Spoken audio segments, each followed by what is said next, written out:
Assalamualaikum warahmatullahi wabarakatuh. Kita mulai kuliah kita pagi ini.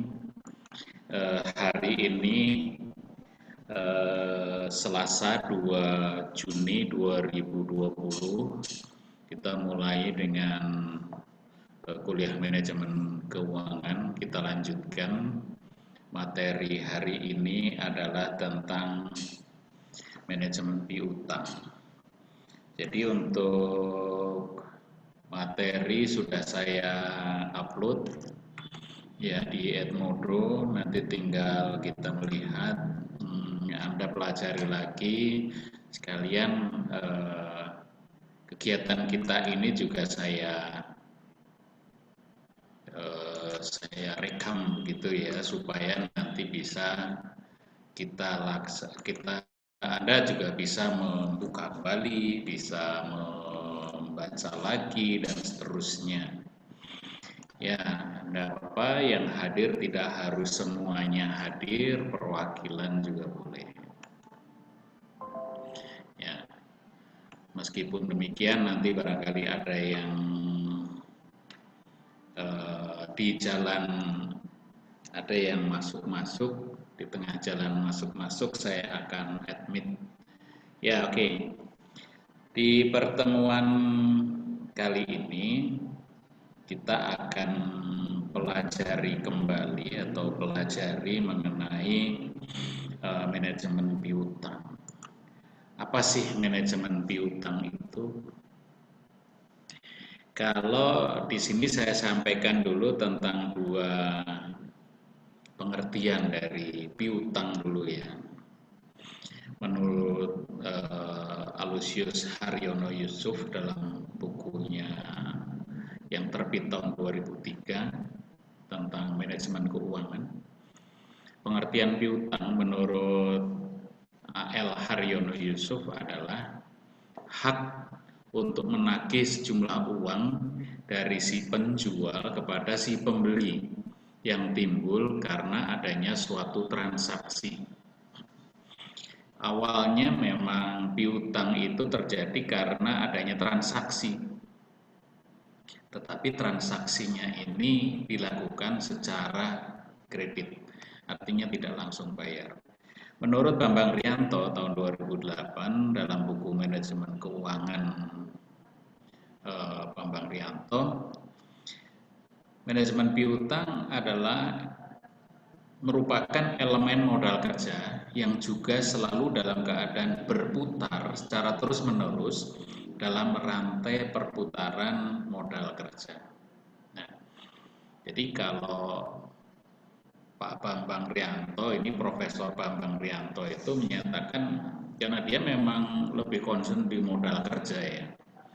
Makanya piutang itu kan salah satu bentuk modal kerja dari suatu perusahaan, salah satu elemen modal kerja.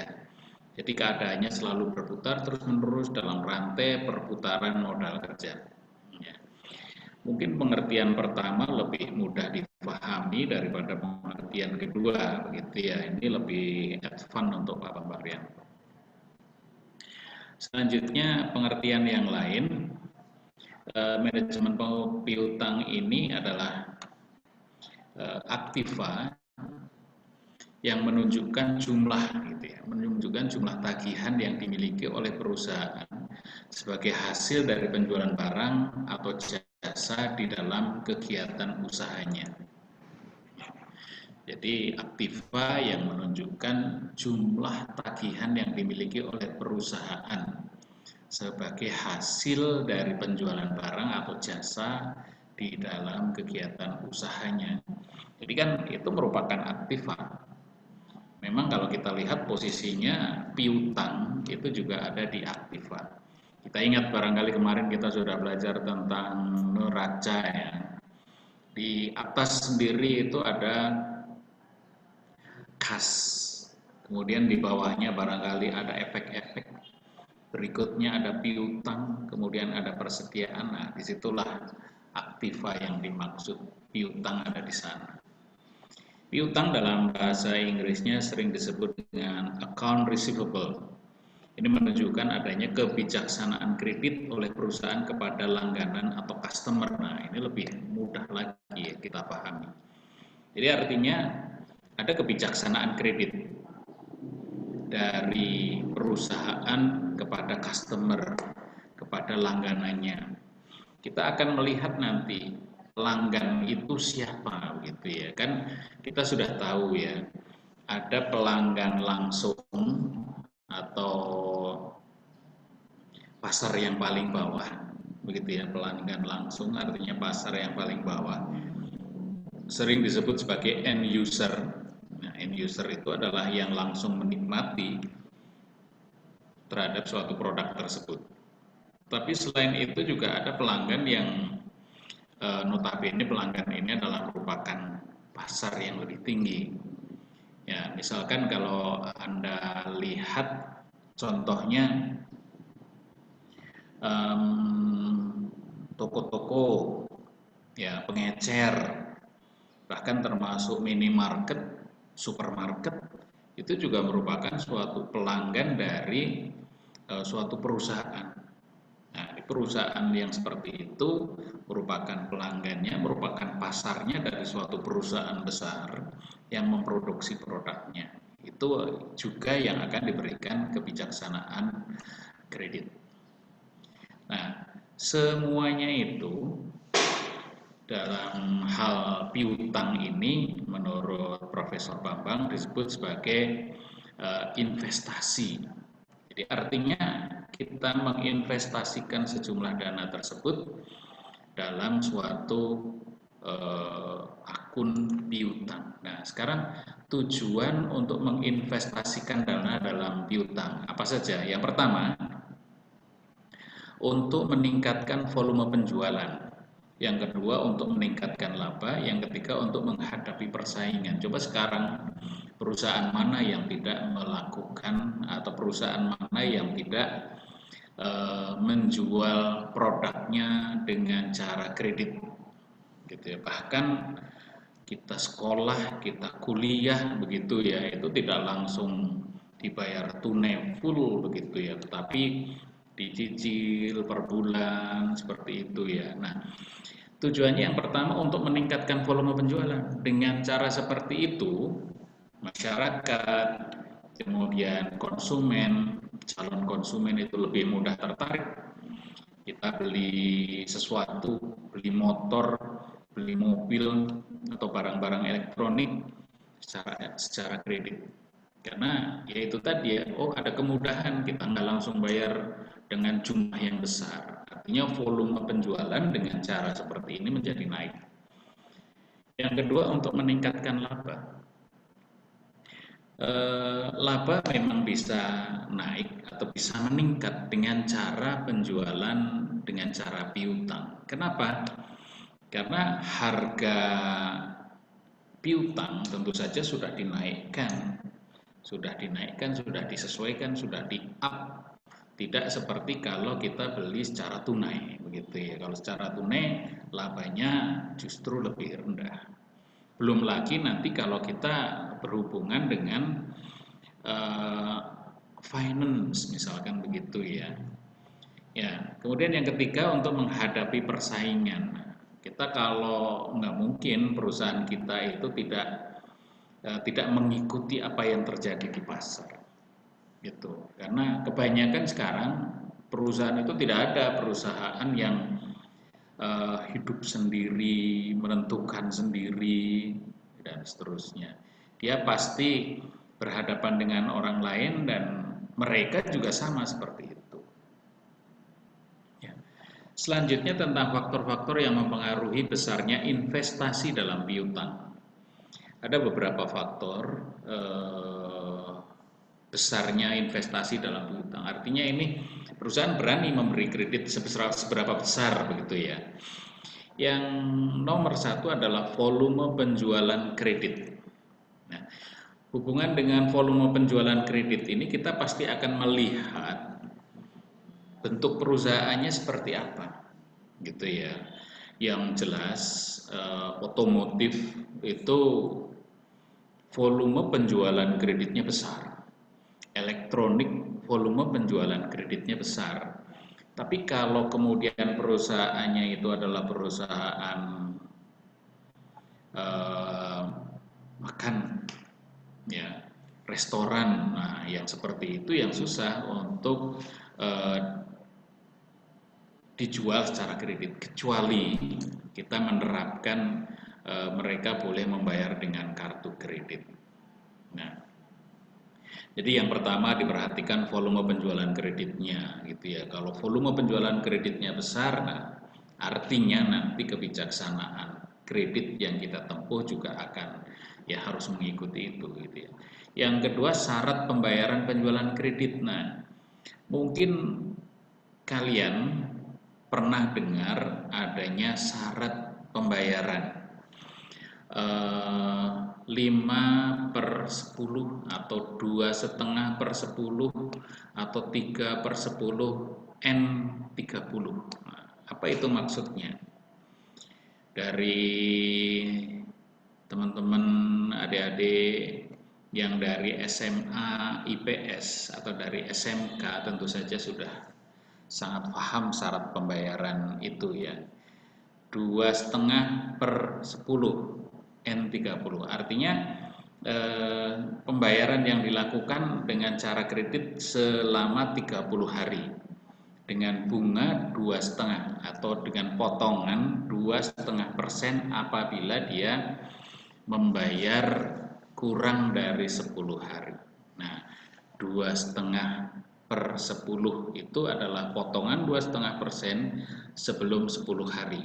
N30 itu adalah ya waktu kreditnya 30 hari. Nah, syarat pembayaran penjualan kredit ini berlaku banyak terjadi di perusahaan-perusahaan besar yang memberikan kredit kepada toko-toko atau pengecer.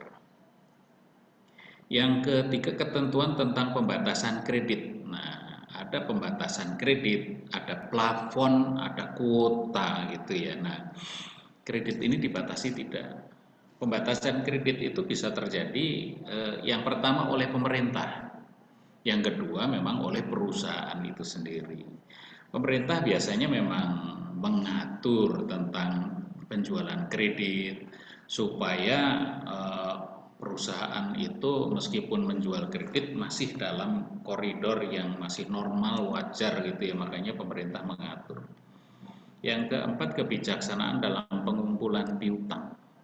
Nah, kebijaksanaan dalam pengumpulan piutang ini biasanya memang dilakukan oleh perusahaan. Maksudnya angsurannya begitu ya, pokok dan angsuran dan seterusnya itu ditentukan terlebih dahulu. Berapa yang harus dibayar pokoknya, berapa angsuran per bulannya, itu mereka punya skema, punya hitung-hitungan yang tentu saja bisa jadi nanti akan menentukan, menguntungkan mana begitu ya. Kemudian yang kelima, kebiasaan membayar dari pelanggan.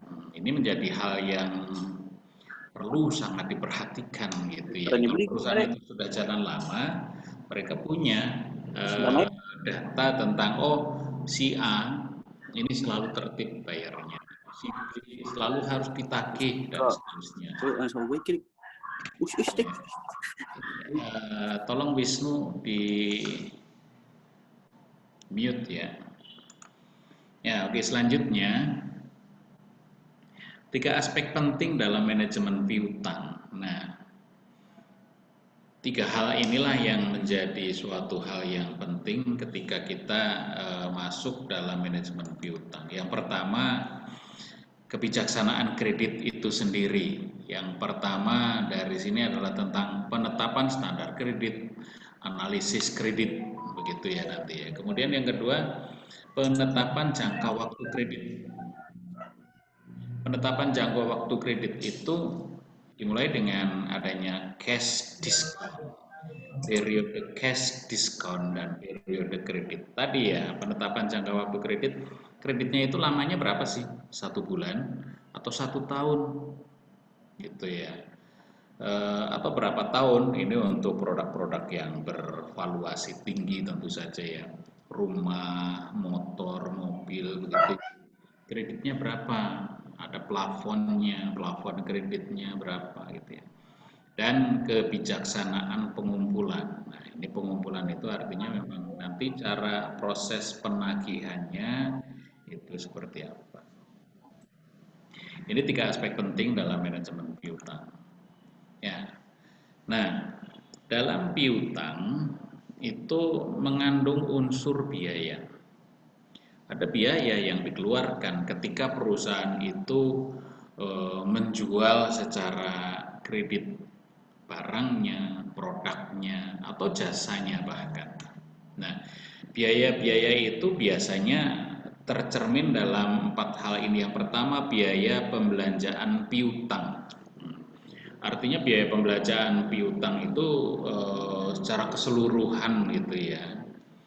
Secara keseluruhan biaya yang dikeluarkan dalam kita melakukan penjualan dengan cara piutang. Biaya pembelanjaan piutang itu bagaimana? Ketika kita mengeluarkan produk kita, contoh gini, ada perusahaan, kalau Anda amati, perusahaan misalkan Honda atau Yamaha atau Suzuki, otomotif ya, ketika Anda ke sana, yang maju duluan adalah perusahaan-perusahaan dari finance. Perusahaan finance itu yang maju duluan. Nah, perusahaan dari finance ini kemudian menawarkan berbagai macam proses kredit. Ya, ada yang dengan uang muka sekian, ada yang tanpa uang muka, ada yang dengan potongan dan seterusnya. Itu cara-cara mereka lakukan itu luar biasa. Kreativitas mereka itu luar biasa.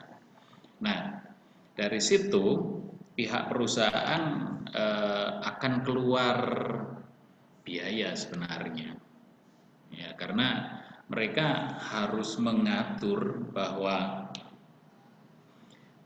motor yang dikeluarkan atau mobil yang dikeluarkan ini bisa lebih cepat, bisa lebih banyak, sehingga butuh untuk kalau motor dikeluarkan dari situ kan butuh untuk disiapkan dulu ya, disiapkan, dan itu jumlahnya bisa lebih banyak ya. Tapi paling tidak sih biaya pembelanjaan piutang ini menjadi suatu hal yang ya nanti akan diperhitungkan secara keseluruhan ya. Selain yang kedua adalah biaya administrasi. Kalau biaya administrasi itu jelas suatu komponen administratif gitu ya. Mencatat piutang itu kalau kita tidak administrasikan bisa rusak, bisa amburadul, bisa kita nggak tahu si A ini utangnya sudah dibayar belum dan seterusnya, bisa nggak tahu. Makanya butuh administrasi yang rapi, dan kerapian administrasi itu mengandung biaya. Petugasnya harus lebih jeli, petugasnya harus lebih teliti. Nah, lebih-lebih kalau kemudian dimunculkan atau dibuat suatu sistem informasi yang terkomputerisasi, nah itu kan harus mengeluarkan biaya lagi. Yang ketiga, biaya pengumpulan piutang. Biaya pengumpulan piutang ini biasanya muncul apabila piutang itu harus ditagih, didatangi. Jadi ada petugasnya nanti yang mendatangi, yang menagih. Atau kalau tidak, dia berhubungan dengan perusahaan perbankan yang lain. Ya, pembayaran itu bisa melalui kantor pos, bisa melalui Indomaret dan seterusnya. Nah, ketika ada campur tangan pihak ketiga, itu pasti akan memunculkan biaya meskipun mereka itu kerjasama. Yang keempat yang justru ini kadang mesti harus dipertimbangkan dengan baik-baik adalah kerugian piutang tidak tertagih. Nah, piutang bisa saja tidak tertagih, artinya piutang yang kita keluarkan ternyata orang yang kita hubungi, yang kita berikan kredit itu one prestasi. Nah, ini harus dicadangkan. Di sini kemudian ada klasifikasi risiko. Risiko dalam hal piutang ini ada dikelompokkan menjadi 5. Kelas risiko 1, 2, 3, 4, 5. Nah, dilihat dari kerugian piutang, itu di sini ada yang kelas risiko 1 0%. Artinya ini yang paling bagus. Kredit dengan persyaratan lunak. Jadi di kelas risiko 1 0% tidak ada kerugian piutang. Boleh dengan kredit dengan persyaratan lunak. Kelas kedua 1 sampai 3%. Kira-kira perhitungannya kerugian piutang itu ditaksir 1 sampai 3%.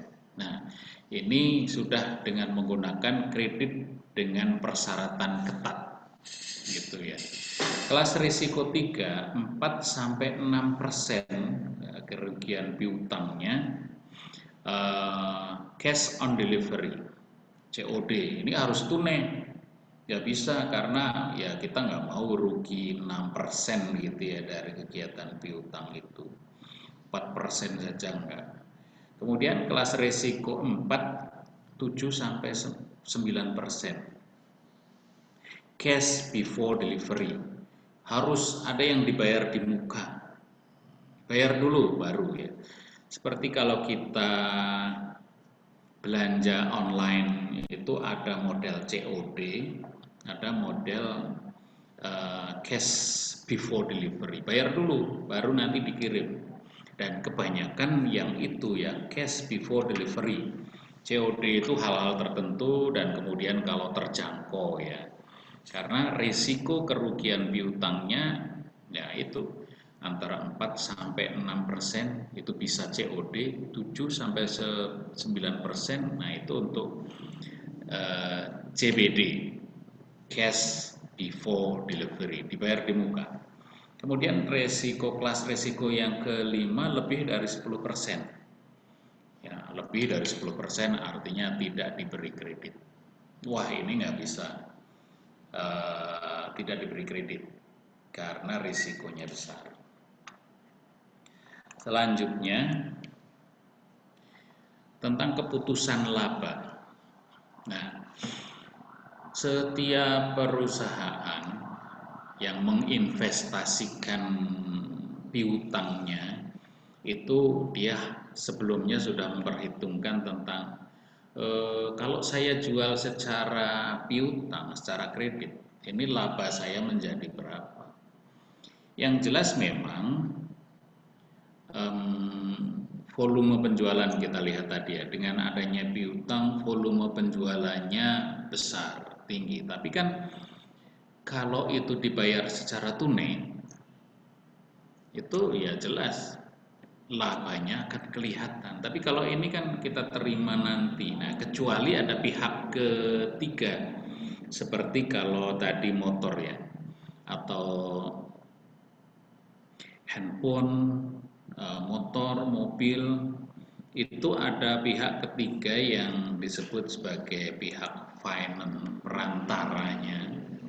Nah, ini perusahaan seperti perusahaan Honda, Yamaha, Suzuki itu malah justru lebih senang karena pihak finance itu yang akan membayar secara cash kepada mereka dan nanti urusan kreditnya perusahaan finance itu yang menangani, mengelola. Jadi tentang kredit macet dan seterusnya bukan urusan Honda atau Suzuki atau Yamaha gitu ya.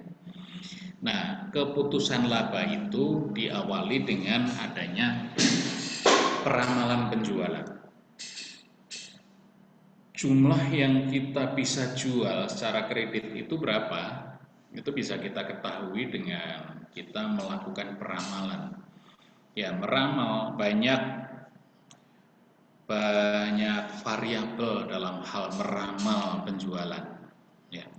Ada faktor harga, ada faktor pasar, ada faktor persaingan, gitu ya. Kemudian kondisi ekonomi, kemudian faktor dari pasarnya sendiri, atau maksudnya dari calon-calon konsumen itu sendiri secara pribadi. Harga jelas, harga yang menarik untuk kredit itu yang berapa nilainya, program pemasarannya, program kreditnya itu ya.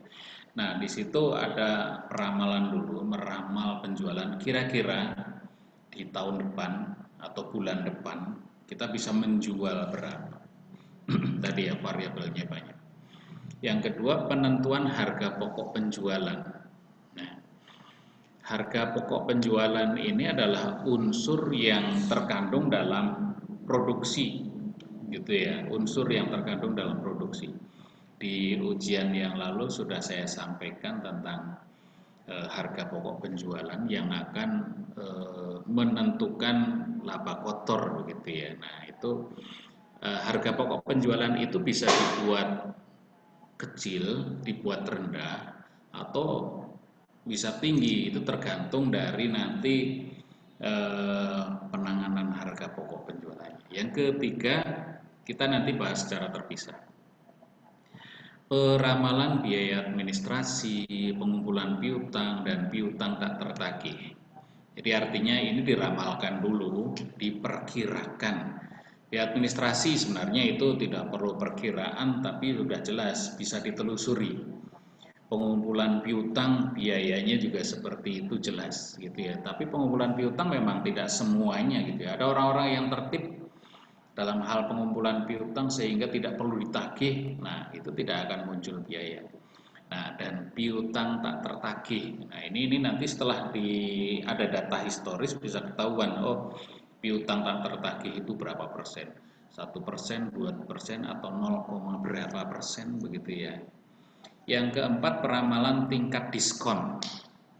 Tingkat diskon artinya bunganya, bunga dari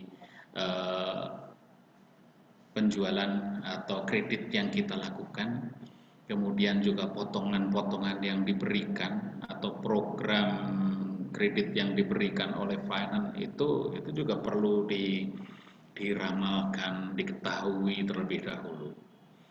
Yang kelima, peramalan rata-rata hari pengumpulan piutang. Tentu saja ini berdasarkan data historis.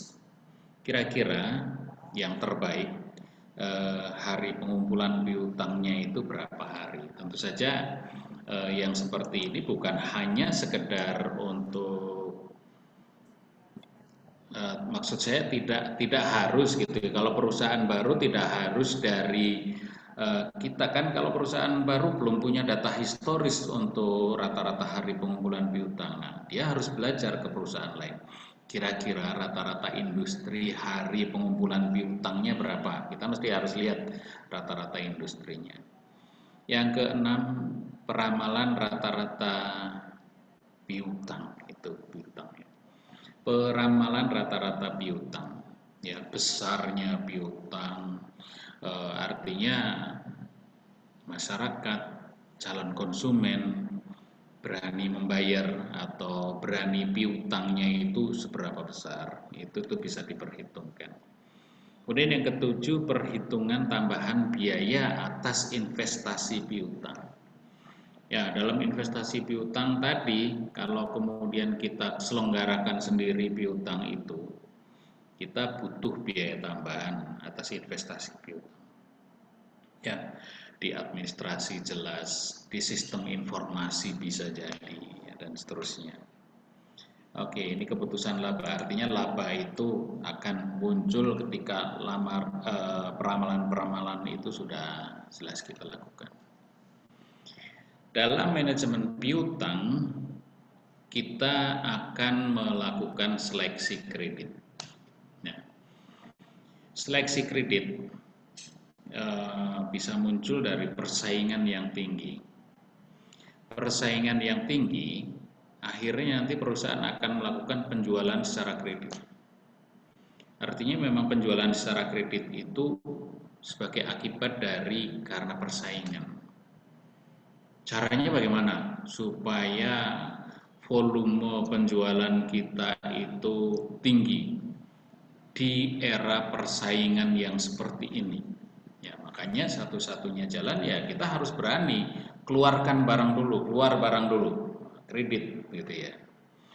Nah, piutang dagang atau account receivable itu merupakan rekening untuk menampung hasil penjualan secara kredit. Ya, itu ada di neraca. Kemudian investasi pada piutang ini relatif besar. Untuk perusahaan manufaktur, besarnya piutang dagang kurang lebih 37% dari aset lancar dan 16% dari total aset. Nah, ini beberapa kajian yang sudah dilakukan ya. Investasi pada piutang ini relatif besar. Perusahaan manufaktur itu perusahaan yang melakukan produksi ya, membuat produk begitu ya. Ya, seperti tadi ya, perusahaan-perusahaan otomotif itu perusahaan manufaktur, perusahaan rotan itu perusahaan manufaktur. Nah, piutang dagang kurang lebih 37% dari aset lancar dan 16% dari total aset. Ya. Seleksi kredit adalah keputusan apakah memberikan kredit kepada konsumen dan seberapa besar nilai kreditnya. Yang pertama, orang ini setelah diseleksi, oh ya, kamu boleh kredit nilainya sekian. Kemudian jangka waktunya dan seterusnya. Atau bahkan ada orang-orang tertentu yang ya akhirnya tidak diberi kredit. Karena ada 5C dalam kredit. Nah, mungkin ada yang sudah paham 5C dalam kredit. Karakter, capacity, capital, collateral, condition. Nah, yang pertama karakter of consumer, yaitu catatan dari konsumen berkenaan dengan kewajiban-kewajiban pada masa lalu. Nah, orang itu tercatat begitu ya di ya siapa saja begitu ya, terutama pihak perbankan yang selalu berhubungan dengan masalah kredit ini. Kalau ada orang yang sudah sering berhutang tapi dia selalu ngemplang atau sering ngemplang itu artinya dia tidak bayar tepat waktu, selalu membayar dengan janji seperti itu. Nah, itu karakternya sudah pernah sekali saja dia punya kartu kredit kemudian tidak bayar sekali saja, itu sudah masuk dalam list daftar hitam nanti. Karakternya udah kelihatan. Kemudian yang kedua, capacity of customer, yaitu kemampuan konsumen atau customer dalam melunasi hutangnya yang ditunjukkan dengan rasio likuiditas. Ya.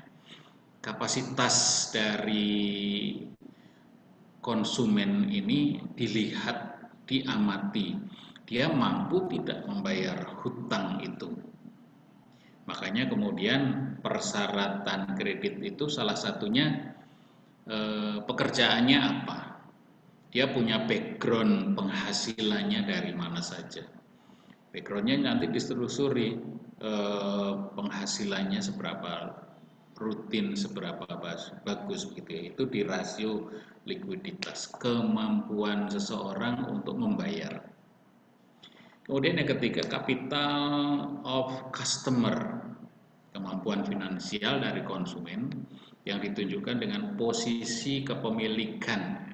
Nah, ini akan dilihat dari rasio debt to equity, posisi kepemilikan. Artinya kapitalnya bagaimana sih? Dia itu kemampuan juga sebenarnya sih, kemampuan finansial sama seperti kemampuan membayar, tapi ini cenderung dari kepemilikannya. Makanya kadang kemudian dilihat seorang yang mau kredit itu punya jaminan apa? Punya rumah, jaminan yang berupa barang, yang berupa natura, atau yang in natura. Oh, dia posisinya sebagai PNS, dia sebagai pekerja tetap. Nah, itu salah satu bisa menjadi jaminan. Yang keempat, collateral of customer, yaitu jumlah jaminan harta dari konsumen terhadap hutang. Apa bedanya yang saya sampaikan capital of customer tadi ya? Capital ini lebih cenderung ditunjukkan dengan posisi kepemilikannya. Dia punya kekayaan, dia misalkan kalau dia seorang pengusaha akan dilihat hutang, ya, equity-nya begitu ya. Tetapi kalau yang di bawah, yang keempat ini, collateral, itu memang jaminan harta dari konsumen terhadap hutang.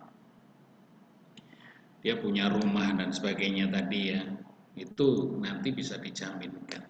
Bahkan sekarang kalau Anda lihat dalam hal kredit ini, ada yang bisa menjaminkan BPKB begitu ya, atau bahkan status seseorang dalam suatu perusahaan. Oh, dia karyawan tetap, punya SK, SK-nya itulah, atau PNS, punya SK PNS, nah, SK PNS itulah yang menjadi kolateralnya, yang menjadi jaminan. Yang kelima adalah condition, yaitu kondisi perekonomian dan bisnis secara umum yang mempengaruhi kemampuan konsumen dalam melunasi kredit. Nah, kondisi yang sekarang ini mungkin di dalam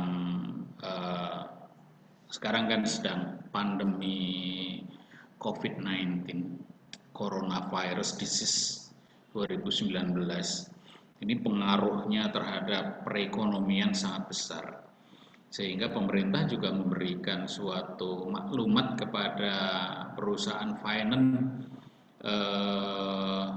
untuk memberikan keringanan supaya konsumen itu tidak terbebani karena memang sekarang sedang sulit. Nah, yang seperti ini kebijaksanaan kredit sedang ditekan, jangan jor-joran dan seterusnya. Oke ya, selanjutnya tentang analisis informasi kredit. Ya, analisis kredit adalah evaluasi terhadap pemohon kredit. Selain itu, perusahaan juga harus menentukan line of credit, yaitu jumlah maksimum pemberian kredit kepada konsumen pada suatu waktu. Ini yang kita sebut sebagai plafon kredit gitu ya di masa-masa lalu. Line of credit itu adalah plafon kredit. Seseorang bisa diberi kredit berapa? Itu akan dilihat dari 5C tadi ya. Karakternya. Bisa jadi seseorang itu diberi kredit melebihi dari jaminannya kalau karakternya bagus gitu ya, kemampuan membayarnya bagus. Nah, makanya line of credit atau plafon itu tidak selalu dilihat dari dia punya jaminan berapa sih, ya, seperti itu ya. Kemudian ada dalam manajemen kredit itu adalah credit scoring. Ya, credit scoring ini adalah prosedur untuk memberikan skor yang mencerminkan kemampuan dari pemohon kredit secara keseluruhan yang diturunkan dari rata-rata skor tertimbang yang diperoleh dari berbagai karakteristik finansial dan lainnya. Artinya ada variabel-variabel untuk menentukan skor kredit, atau orang ini dilihat dari variabel yang bermacam-macam akan ditentukan, oh dia mampu diberi kredit. Nah, nanti kita lihat. Ini, misalkan standar kredit untuk perusahaan Y3. Ada 3 pembagian skor kredit, lebih dari 75, ya, lebih dari 75 nilai skornya, kemudian 65 sampai 75 dan kurang dari 65. Nah, kalau yang lebih dari 75, perpanjang pemberian kredit karena telah sesuai dengan standar kredit. Artinya skor kreditnya bagus. Dilihat dari kemampuan bayar, kerajinan, atau tidak pernah absen, tidak pernah telat dalam hal pembayaran dan seterusnya, itu akan dilihat. Bahkan orang yang semacam ini sebelum habis akan ditawari dengan kredit-kredit yang lain. Yang kedua, antara 65 sampai 75 skornya, ini boleh diperpanjang kredit secara terbatas. Ya, artinya dia di masa yang akan datang, misalkan kita kreditnya 3 bulan, ya nanti 3 bulan berikutnya setelah dinilai boleh-boleh saja, ya. Dan nanti kalau belum menunjukkan suatu hal yang baik, setelah 1 tahun ditinjau lagi.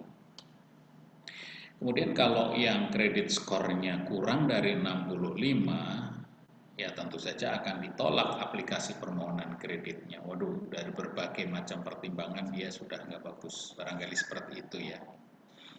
Nah, ini misalkan contoh ada konsumen A. Seperti ini ya, financial and credit characteristic. Skornya semacam ini. Credit reference, home ownership, income ring, payment history, year at address, ya, kemudian year on job. Nah, ini berbagai kriteria karakteristik finansial dalam kreditnya. Ada skornya itu 0 sampai 100. Referensi kreditnya nilainya 80. Ya. Home ownership. Nah, kenapa nilainya 100? Mungkin mereka memang punya kepemilikan rumahnya, memang punya sendiri gitu ya. Kemudian income ring. Income ring itu maksudnya adalah pendapatan seseorang itu termasuk dalam ring berapa. Kan misalkan seperti ini ya. Dalam 1 tahun seseorang itu dinilai, di pajak juga seperti itu berlaku.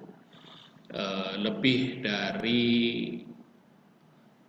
berapa? 65 juta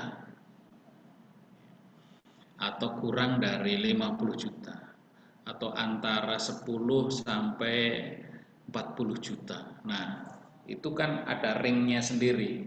Ring itu kemudian diberi skor gitu ya. Kalau yang lebih dari 65 juta setahun barangkali kasih nilai 70 misalkan seperti itu dan seterusnya. Payment history ini ya berarti tentang riwayat dia dalam hal payment dia itu ya. Ini menyangkut masalah riwayat dan itu ada skor yang kita buat gitu ya. Kalau 100% nilainya berapa, kalau kemudian ini bisa diprosentasikan. Dan selanjutnya ini ada skornya. Kemudian predetermined net worth ini artinya kalau dibanding dengan rata-rata begitu ya. Itu seperti apa. Kemudian weighted score-nya seperti ini. Nah, kemudian terakhir nilainya adalah 80,25. Nah, oleh karena konsumen A ini memiliki skor 80,25 di atas kredit skor 75, barangkali batas kredit skornya 75, maka keputusannya adalah memperlunak persyaratan kredit. Artinya silahkan dia itu boleh kredit. Ya. Kredit standar adalah persyaratan minimum untuk memberikan kredit kepada konsumen. Ya, dan seterusnya bisa dilihat nanti di variabel-variabel yang lain. Perubahan syarat kredit. Ya. Ini kredit term, ini adalah persyaratan pembayaran oleh konsumen. Kredit perusahaan, kredit term dinyatakan, nah ini seperti yang tadi ya saya sampaikan ya, syarat pembayaran 2/10 N30. Nah, yang berarti bahwa konsumen memperoleh diskon sebesar 2% jika melunasi dalam waktu 10 hari setelah transaksi dan membayar penuh setelah periode kredit dalam waktu 30 hari. Nah, jadi usia kreditnya 30 hari dan dia akan mendapatkan potongan 2% apabila dibayar dalam waktu kurang dari 10 hari. Nah,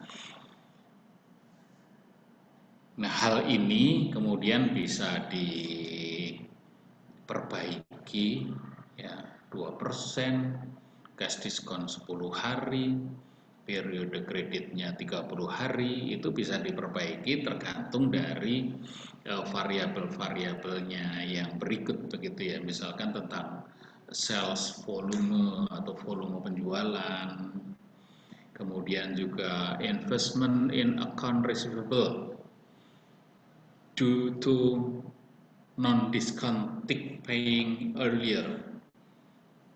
Ya, jadi investasi tadi ya, investasi dalam piutang ini setelah diamati seperti apa?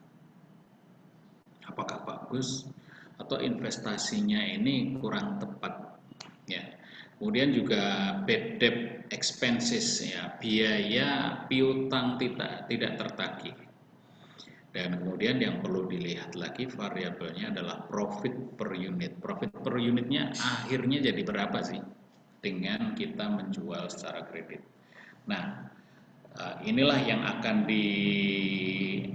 dilihat, naikkan, diturunkan, ya, sifatnya positif atau negatif dan seterusnya, itu nanti yang akan menentukan 2/10 N30 atau N-nya menjadi 1 tahun dan seterusnya. Ya, ini periode untuk diskon itu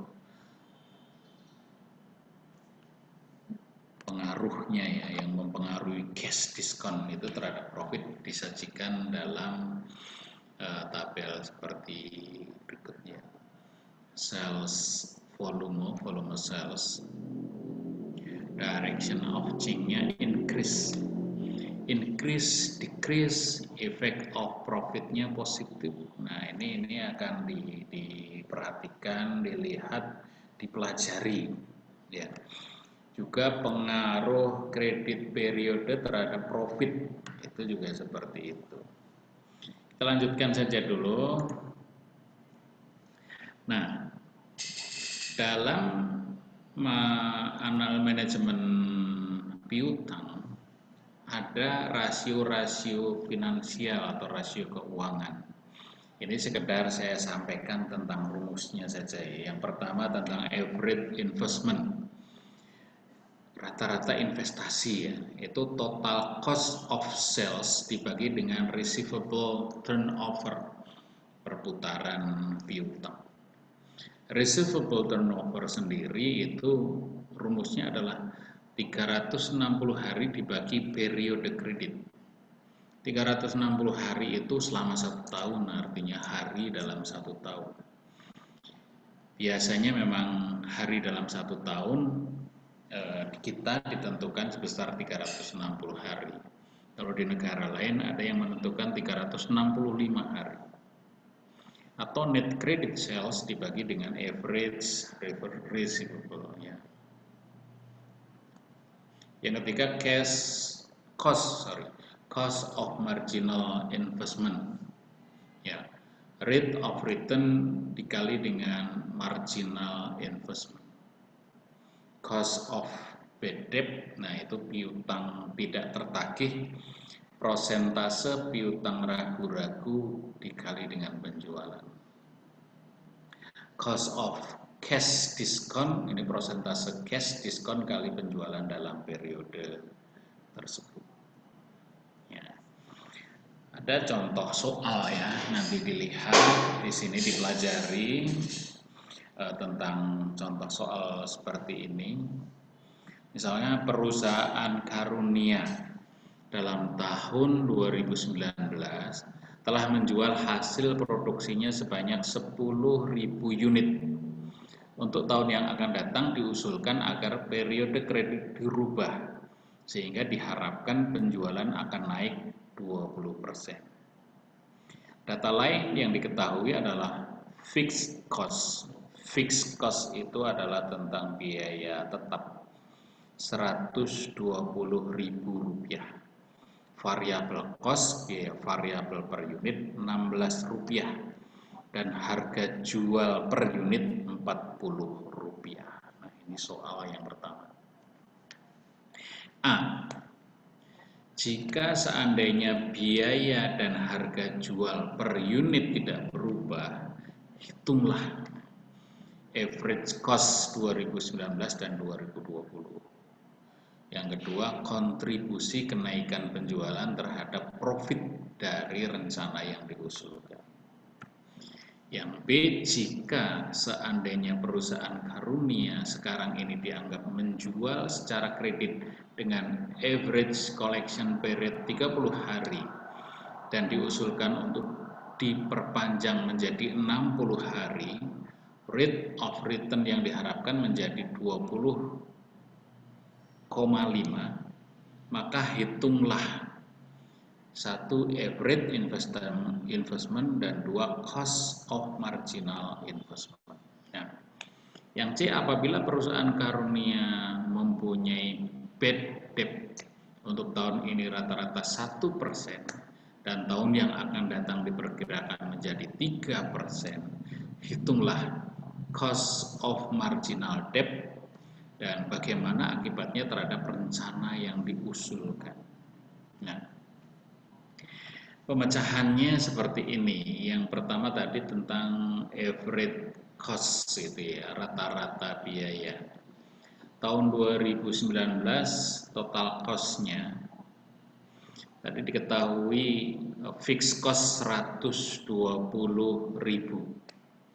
dan variable cost-nya 16 rupiah per unit kali 10.000 unit karena diproduksi sebanyak 10.000. Nah, makanya kemudian diketahui 120.000 ditambah 160.000, ada 280.000. Ya, 16 kali 10.000, 160.000. Nah, average cost per unitnya itu 280.000 dibagi 10.000 atau 28 rupiah per unit. Itu untuk tahun 2019. Tahun 2020 dengan perhitungan yang sama dengan variabel yang ada pada tahun 2020 diperoleh average cost per unitnya 26 rupiah per unit. Nah, artinya dari 2019 ke 2020 tentu saja ada kenaikan. Kontribusi terhadap kenaikan penjualan tahun 2020 penjualan 12.000 kali 40, 480.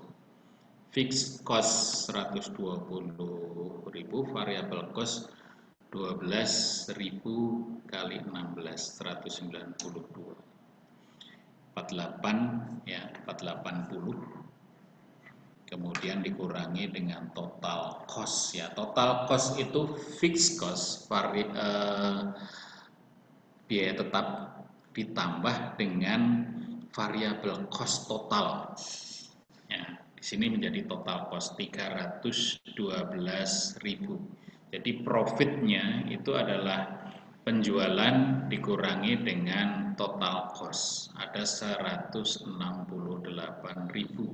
Itu untuk tahun 2020. Nah, kontribusi kenaikan penjualan tahun 2019, penjualan 10.000 kali 40 rupiah 400.000. Fixed cost sama, kemudian variable cost-nya harganya berbeda 160. Iya kan? Oh ya, ininya yang berbeda ya, jumlahnya. Jumlah unitnya yang berbeda, harganya tetap 160. Jadi total cost-nya 280, profitnya 120.000. Ya. Tambahan profit yang diperoleh adalah 168 dikurangi 120 ada 48.000. Ya. 168 kita bisa lihat di sini tadi ini 168 tahun 2020 ya, 168.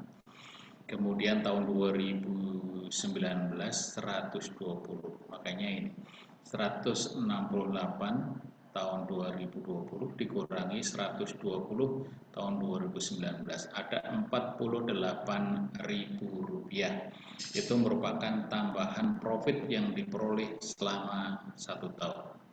Nah, perubahan periode kredit bisa dilakukan karena profit yang akan diperoleh sebesar 48.000 atau 40% dari profit yang diterima pada tahun 2019. 40% tambahannya, sehingga perubahan kredit bisa dilakukan karena profitnya tambah 40% gitu ya. B. Average investment, rata-rata investasi. Sorry, ini tahunnya belum dirubah. Ini tahun 2019. Total cost 280.000. Kita lihat total cost. Ya. Total cost tahun 2019 280.000. Ini 280.000. Ya. Kemudian receivable turnover, ini tadi ya, 360 hari dibagi 30 hari, ada 12 kali ya, 12 kali. Kemudian average investment 280 dibagi 12 ada 23.333. 280 total cost dibagi dengan 12 ini ya, 23.333. Ini untuk tahun 2019. Tahun 2020 total cost 312. Total cost tahun 2020, kita lihat total cost tahun 2020 312. Ini ya, ini total cost tahun 2020, total cost ya 312.000. Nah, kita masukkan di sini 360 hari dibagi 60 hari 6 kali gitu ya. Kemudian average investment 312 bagi 6 ada 52. Selanjutnya cost of marginal investment, kita lihat di sini average investment tahun 2020 ada 52.000. Average investment tahun 2019 ada 23.330. Jadi kalau ini dikurangi menjadi 28.667. Nah, cost of marginal investment 20% kali 28.667 ada 5.733,40. Nah, karena 48.000 rupiah lebih besar dari 5.733, itu ya catatan yang pertama ya. Yang B 48.000 itu lebih besar dari 5.700. 5.700 ini adalah cost of marginal investment. 48.000 kita tengok ke depan ya, ini profit tambahannya gitu ya. Ya oke. Cost of marginal bad debt ya, ini bad debt itu tagihan atau piutang tidak tertagih. Tahun 2020 penjualan 480. Cost of bad debt-nya itu adalah 0,03 ya, dari 480 ada 14.400. Sedangkan tahun 2019 penjualan 400.000, cost of bad debt-nya 0,01 kali 400 jadi 4.000. Nah, keduanya kalau dikurangi menjadi 10.400. Nah, akibat terhadap rencana, cost of marginal bad debt-nya 10.400, cost of marginal investment 5.733,40, total cost-nya ada 16. Nah, di sini 48.000 itu tadi tambahan keuntungan kalau menggunakan piutang masih lebih besar dari total cost ya akibat terhadap rencananya. Artinya ini kesimpulannya bagaimana? Apabila total atau tambahan keuntungannya lebih besar, maka kebijaksanaan piutang atau kebijaksanaan kredit yang sudah dilakukan itu boleh tetap dijalankan. Oke ya, saya rasa seperti itu. Nanti kita akan coba, akan lihat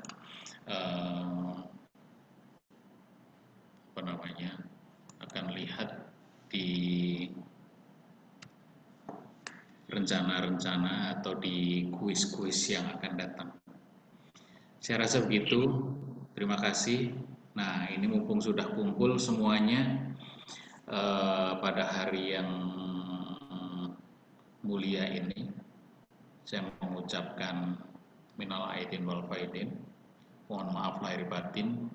Kita baru ketemu secara pribadi sekarang hari ini, ya. Mohon yang lain juga nanti barangkali setelah memutar videonya juga akan mau saling memaafkan, ya. Terima kasih atas perhatiannya. Kita lanjutkan insya Allah minggu depan, ya. Terima kasih. Nanti kalau ada pertanyaan bisa di grup atau bisa di @modu. Ya, kita akhiri. Assalamualaikum warahmatullahi wabarakatuh. Selamat siang dan salam sejahtera, salam sehat untuk semuanya.